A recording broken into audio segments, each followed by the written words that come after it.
Hello, everybody.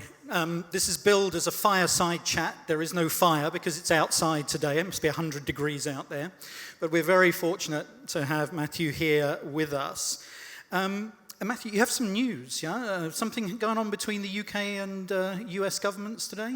Well, yeah, we're here to find out what's new and what's exciting and what we can take back to use in the UK government. And one of the things that we're doing is making sure that we want more people who've got experience outside to come and work on digital, on tech inside the UK government. And one of the changes we're making is we're announcing a new fellowship of transfers between the US digital service and the government digital service in London, so that both at senior level there'll be a fellowship to be able to exchange, but also that our new intake will go and spend 6 months in the USDS, and likewise the American new intake will come to London, because ultimately when we're building platforms to deliver government services, almost every country around the world needs the same sorts of services for its citizens, and so we want to be able to build them once and use the best from around the world. And the Americans who make the trip over the pond to sunny London, what are they going to learn? Where are the innovations that the UK government can show them? Well, I mean, we're quite proud that in this area we think that we're one of the most cutting edge of governments, but being the most cutting edge of government in digital is sort of still 5 years behind where everybody else is. So I don't overclaim. What we're trying to do is we've spent the last 5 years turning government digital in the UK from the most monolithic, old school approach to being much more agile, much more iterative in development. And part of delivering that has been getting people in to work inside government, and that's been crucial, instead of just managing very long contracts with companies externally. And in terms of the areas where the UK has sort of, or you'd be very proud to say, we've led the world in these digital initiatives. I mean, gov.uk, can you talk about a few of those? Yes, well, we started with gov.uk, so that's a publishing platform. We saved a huge bunch of money, and we closed down hundreds of government websites, and we brought them all onto one. And now other countries around the world are using our open source code in order to deliver their own government websites. We've then moved on to a series of others. We're developing and rolling out an identity assurance program, which is obviously important. But we've got a couple more that we're ready to go on. Over the last few years, we focused on picking services that the government delivers and trying to reform them, individual services. But the UK government's got 700 services that it delivers to its citizens, and you can't just deliver each one on its own. So instead, we're switching to a platform-based approach. So whether it's payments, all sorts of government departments need payments, or my favorite, which is, where's my stuff? So we have, where's my stuff? Where's my stuff? So we have 500 million call center interactions per year in the UK, 500 million, and each one costs around £6, so about $10. About a quarter, we're not sure, we don't have the data, which itself is bad enough. About a quarter of those calls are people phoning to find out where their thing is up to, whether it's their new passport, their driving license, or their tax rebate. So about a quarter of our 500 million phone calls, each at the cost of $10, is just chasing progress. Wow. So we're building a progress chasing platform. I mean, these are widely available in the private sphere. We'll use open source where we can. And then if you're in the UK and you're waiting for your passport, it'll be on gov.uk. It's great. I see a privatization opportunity. I mean, identity management. Ashley Madison would love that. I mean, I think they're in dire need. Well, it'll all be open source. It'll be open source, yeah. I fund startups for a living, and usually what happens when a startup comes through the door and says, hey, we're targeting government, I say, thank you very much, it was very nice to meet you, here's the door. That was the shortest meeting ever that I usually have, unless it's for 3-letter agencies or the military, then we love them. But no, seriously here, I mean, how do you encourage real innovation in government when basically the sort of default option is, no one ever got sacked for buying IBM Fujitsu and so so forth? How do we do that? Well, they did in the UK. Actually, they did in the UK. Yeah, I take that back. We've made a big change, and that is we've introduced a digital marketplace. So this is a standardized framework that is relatively easy to sign up to, and then that means you can interact with any part of government. And this marketplace now means there's about 2,000 suppliers into the UK government, where in 2010 there were 6 that took the vast majority of all business. And we can sell that into the business owners, so not the old CIOs, most of whom have gone, but into the business owners by saying this costs, on average, we've reduced costs in half. On average, some costs have come down about 90%, but on average we've cut costs in half. But also you're more in control and you're more agile in terms of your use of the software. But crucially, to make this real, we've had to bring in more talent because, striking a 10-year contract and then handing it over to the lawyers to run, which was the old way of doing things, that takes a completely different set of, well, you could call them skills, to actually running the services and redesigning your services. And it means that we put digital at the heart of public service reform rather than simply as a way of doing the old things in the old processes. But there was one absolutely mission-critical change that we made as well. And that is that any contract spend of any value in the UK on digital now needs to be signed off by me. And so that means whatever department you're in, if you want to spend any money, you have to get it signed off at the centre. I suppose this is what Paymaster General really means. And it means that if any department wants to strike a digital contract, they come and talk to my team first. Right. And they say, okay, so what's it got to look like if you're going to let it through? So the shorter contract means if I'm a startup, I might get a chance of having a go. Yeah. I'm not being signed up for 10 years, so someone can try me without committing. Yeah. But secondly, when the department says, hey, we have these specific needs. Yeah. Great, you're Paymaster General, but yeah. we know what we need. Yeah. You're looking over a government, and you say, well, actually, if I want to be government as a platform, then what we should have is one single application. So you must do what we think is best. How does that tension work out? Well, it started out as a deep tension, and it was very controversial, and a whole generation of CIOs moved on, and crucially we replaced them with people who got it and with people who were recruited by the centre, by GDS, the Government Digital Service. And who had this approach and bought into the approach. After all, why take up the job as a new CIO if you didn't buy the approach, since you weren't going to be able to sign any contract if you didn't agree to the approach? So we've changed, a huge change in personnel, which has led to a change in culture. But crucially, the real way that you win the support, not of the digital and tech community in government, but of the business owners, the permanent secretaries, the other ministers across government, is by delivering at a lower cost in an era when there isn't much money and a better service. So it's by succeeding that we've been able to spread the word. And now GovTech, as we call it, is now increasingly accepted, and there are more and more enthusiasts for it in an absolutely classic style of, we've had the early adopters and now we're moving into the mass market, and there'll be some stragglers at the back, and we have ways of dealing with them. Sounds painful. Let's talk about open government and open data. One of the things that we love to see as venture capitalists is big data mashups. And government sits on tons of data. Yeah. Opportunities to create businesses out of that. But often it's very difficult to sort of integrate that data. How's the UK doing on that front? Well, so we've had a period of massive opening of data sets, tens of thousands of data sets.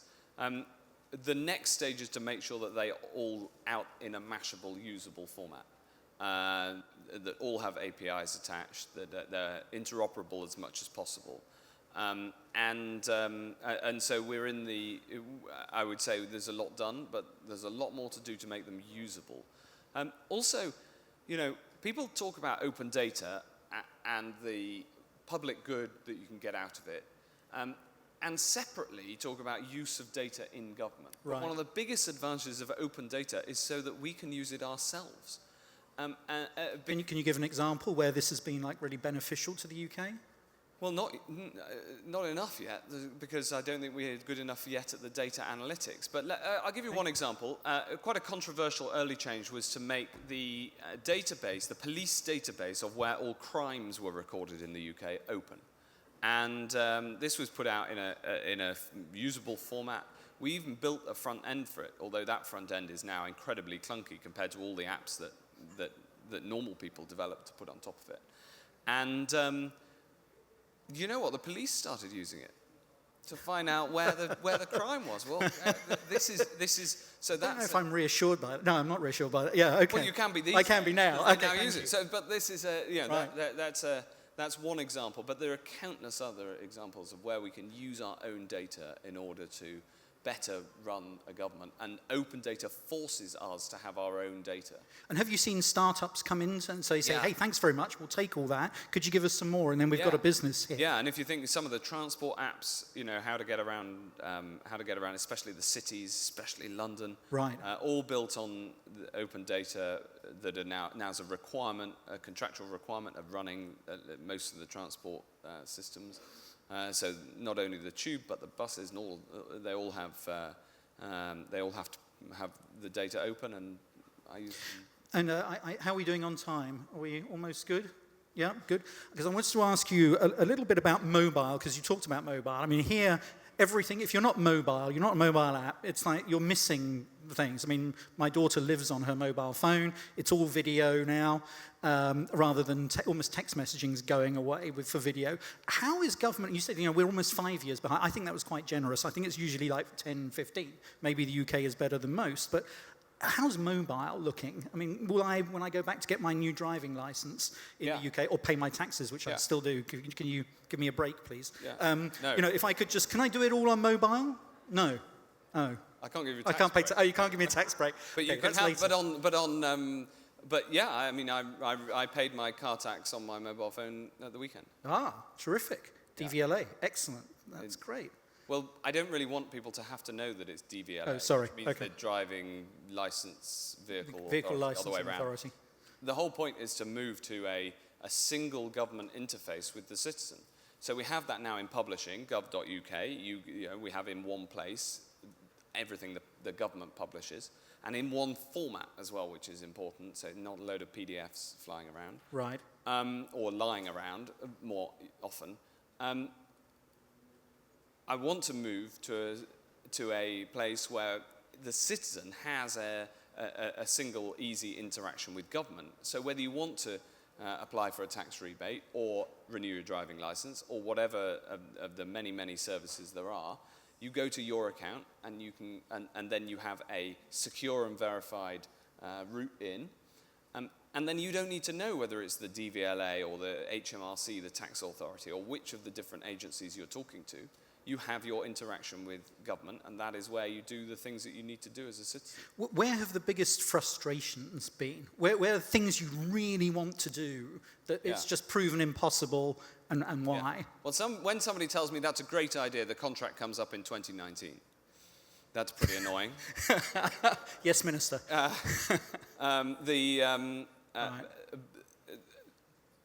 The area we haven't done enough on yet is data, is moving to really have understanding data and being able to use it powerfully. The constraints around the use of data are understandably more sensitive. You're right. And so make sure you get that right in the architecture. before you start. And then there are some areas where we went into and it hasn't worked, and we're going to have another go. But that's partly because if you try a service-by-service approach, you're still redesigning fundamental underpinning parts of any service, but there are so many similarities that this move to a platform-based approach, I think, is going to be very powerful. So you've learnt a lot, and Great Britain has exported wonderful things to the world, like the Beatles, the Dowager Duchess and Countess of Downton Abbey. But have you been able to export e-government to who's taken the lead or learnt from Britain? Well, there are 5 nations that until now have come together to share this sort of practice, to learn from each other, and crucially, because the principles are all open source, to be able to use each other's platforms. They are New Zealand, South Korea, Israel, and Estonia, and us. And we are sponsoring the United States to join that group, and we're talking to our other colleagues, and there's a big event in the next couple of months where I hope that we can make that happen. But in order to sign up to that group, the government has to be signed up to a modern GovTech approach, which involves open standards and a broad approach to the market that supplies. So if I'm a startup and I manage to sell my services to the UK government, one of these short-term contracts, in principle, I should have access, or relatively easier access, to those other markets, or is it more at a higher level? It's more at a policy level, I see. and you'll be acting on the principles. You'll be working on the principles that are shared amongst the group. Got it. And in terms of, you mentioned that you've got sort of personnel exchanges going on between the UK and the US. Are you exchanging with other members of that group, or is it still an early stage? Yeah, we are. But crucially, I don't just want this to be a government exchange program inside of government. I came from a software background before I went into politics, and we did address database management. And I want to move to a place where, if you want to have a full career in tech, it is seen as reasonable, almost desirable, to spend a few years doing it on the public side of the fence, and that there's a porous border, so people come in and people go out. And there are all sorts of different constraints. You're not going to float for multi-million dollars if you do something good on the public sphere. But maybe after you've done that float, you can come in and spend 3 or 4 years contributing and then go and do something different. The challenges are enormous, but the exciting thing is the mission to improve the lives of our citizens, to improve the interaction, the relationship fundamentally between the citizen and the state. That's the mission. So it's a big mission. It's a big positive mission. And we feel like we're really making progress, so it's an exciting place to be. The exchanges with different governments is important, but what's even more important is that we get people who want to make a contribution, and then we as part of a portfolio career. There's a big discussion here in the US about how we sort of improve education bottom up in terms of coding, knowledge of computing, and how that will feed through into the workforce. How has the UK gone about So this? in the UK we have a national curriculum, like the Common Core that's being introduced here. And coding is now on the curriculum from the age of 8. So that is 8, so that's pretty good. Unfortunately, we had a bit of a gap, and that only came in last year. So we've got a few years to wait until our 9-year-olds are going to be coming and working for the government. Right. We've got a long-term problem. Right. And so you've got to have long-term solutions. So we hope to make, coding it's now going to be universal for at least 6 years, from 8 to 14. Interesting. Which is I think, pretty a really impressive. positive step. Yeah. And so you're hiring lots of teachers who know how to code. Yeah, and we're teaching teachers how to code. And in fact, I pay tribute to some of the big companies from the Valley have been helping in the UK to get out there and teach teachers how to code. But there's tools widely available, and most Absolutely. maths teachers can pick it up. You're going to have a line of startups ready to pitch you now. They know you're the Paymaster General with the checkbook. Ladies and gentlemen, please would you thank Minister Matt Hancock. Thank you.